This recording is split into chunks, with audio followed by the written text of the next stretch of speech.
Assalamualaikum warahmatullahi wabarakatuh. Salam hangat untuk Ibu dan Bapak Guru Hebat Indonesia. Pada kesempatan ini kembali lagi bersama Kongko Ilmu. Masih bersama dengan materi pengelolaan kinerja. Saya sudah berada di beranda portal Merdeka Mengajar. Pada bagian pengembangan diri pengelolaan kinerja, kemudian kita masuk ke bagian pengelolaan kinerja. Di sini ada informasi tentang pelaksanaan kinerja 1 Januari sampai 30 Juni. Dan hari ini kita akan membahas tentang pelaksanaan observasi kelas, observasi praktik kerja yang nantinya menjadi penilaian utama ya, boleh dibilang menjadi penilaian, salah satu penilaian utama dalam kinerja kita sebagai guru periode Januari sampai Juni 2024. Mari kita cek Ibu Bapak semuanya, cek langkah observasinya. Kita klik. Jadi di sini ada informasi mengenai praktik kinerja. Berikut indikator yang akan diobservasi oleh atasan. Ini berbeda-beda. Ada yang sama, ada yang berbeda, tetapi kebanyakan ada yang seperti saya, ada instruksi adaptif, ada juga yang disiplin positif, ada pembelajaran interaktif. Ini berbeda-beda bergantung kepada Ibu Bapak semua. Kemarin pada bagian praktik kinerja pilih indikator yang mana dari 8 indikator yang disediakan. Nah, kebetulan waktu itu saya memilih berkaitan dengan saya berharap mampu meningkatkan instruksi yang adaptif dalam pembelajaran saya. Jadi observasi dinilai berhasil jika tingkat upaya penyesuaian praktik pembelajaran sebagai respon terhadap respon peserta didik terhadap kebutuhan belajarnya untuk peningkatan efektivitas pembelajaran. Nah, ini kenapa saya ambil kemarin, karena saya juga ada komunikasi bersama kepala sekolah, dan kepala sekolah merefleksi pembelajaran saya selama supervisi, dan beliau menyarankan saya untuk mengambil indikator peningkatan yang berkaitan dengan instruksi yang adaptif. Nah, bagaimana prosesnya Ibu Bapak semuanya? Jadi di sini ada tahap-tahapnya. Kita cek bagian 1 Ibu Bapak semuanya. Ini adalah kegiatan pelaksanaan observasi. Pada kegiatan pelaksanaan observasi ini Ibu Bapak semua mengisi dokumen persiapan. Kemudian tahap selanjutnya ada menunggu atasan melakukan observasi. Kemudian setelah selesai kegiatannya ada isi dokumen tindak lanjut. Kemudian ada bagian kedua, ada tindak lanjut observasi yang isinya adalah lakukan tindak lanjut dan isi dokumen refleksi tindak lanjut. Di mana yang masih abu-abu ini belum dapat kita lakukan karena belum kita lakukan step yang pertama, yaitu pengisian dokumen persiapan. Coba kita lihat apa isinya di dokumen persiapan ini Ibu Bapak semuanya. Kita coba klik. Nah,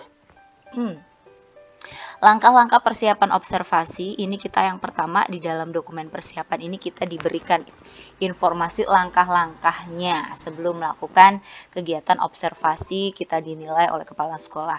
Yang pertama adalah kita harus berdiskusi dengan atasan agar lebih mudah mengisi formulir. Memangnya formulirnya seperti apa gitu ya? Oh, nanti ada di bawahnya ini.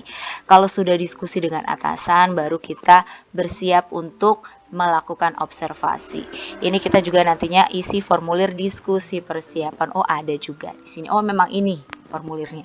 Step selanjutnya adalah observasi langsung. Nah, nanti ada di step selanjutnya. Kita baru step awal nih Ibu Bapak semuanya. Persiapan observasi, kita langsung masuk ke formulir diskusi persiapannya. Untuk instruksi yang adaptif, di sini ada formulirnya terisi. Yang pertama ini memang harus duduk bersama dengan kepala sekolah ya, atasan kita, agar nantinya kita bisa jelas kita itu akan dinilai yang mana, mampunya yang mana, kurangnya yang mana, sehingga nanti bisa nampak apa yang berbeda, peningkatannya sejauh apa. Yang pertama, apa perilaku spesifik yang ingin Anda pelajari dan tampilkan pada observasi kelas.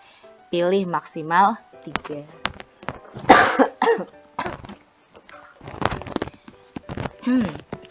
Yang pertama, kalau yang adaptif ini guru melakukan strategi pembelajaran yang responsif terhadap peserta didik, bisa dipilih. Atau bisa memilih guru melakukan penyesuaian pembelajaran mengacu kondisi, kebutuhan, dan karakteristik peserta didik. Atau yang terakhir yang dapat dipilih adalah guru merefleksikan praktik pembelajaran yang melibatkan peserta didik. Jadi ini tiga-tiganya bisa dipilih atau menyesuaikan dengan kondisi ibu bapak semuanya. Yang mana dulu juga boleh, tiga-tiganya dulu boleh, dua juga boleh. Ya silahkan, ini bisa juga didiskusikan bersama kepala sekolah. Dan memang harus berdiskusi gitu ya. Kemudian isian formulir selanjutnya, apa saja upaya yang akan Anda lakukan untuk mempelajari target perilaku. Nah, misalnya nih, guru melakukan strategi pembelajaran yang responsif terhadap peserta didik.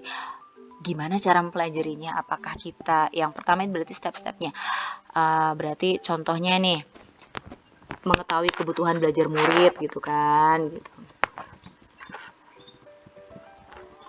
Mungkin juga dari sini kita bisa uraikan lagi. Contohnya kita akan membuat semacam tes diagnostik atau seperti apa. Kemudian meminta umpan balik refleksi dari peserta didik gitu kan.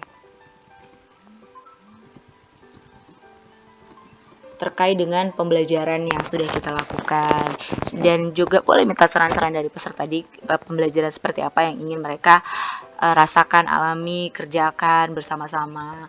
Tentu saja kegiatan-kegiatan yang positif yang menunjang proses pembelajaran itu sendiri. Nah, itu sudah terkait dengan hal yang ingin diobservasi. Kemudian nih jadwal observasinya nih ibu bapak semuanya ini bisa disesuaikan dengan kondisi di sekolah. Nah, biasanya sebelum melakukan observasi, biasanya kepala sekolah itu membentuk tim penilaian kinerja guru nih.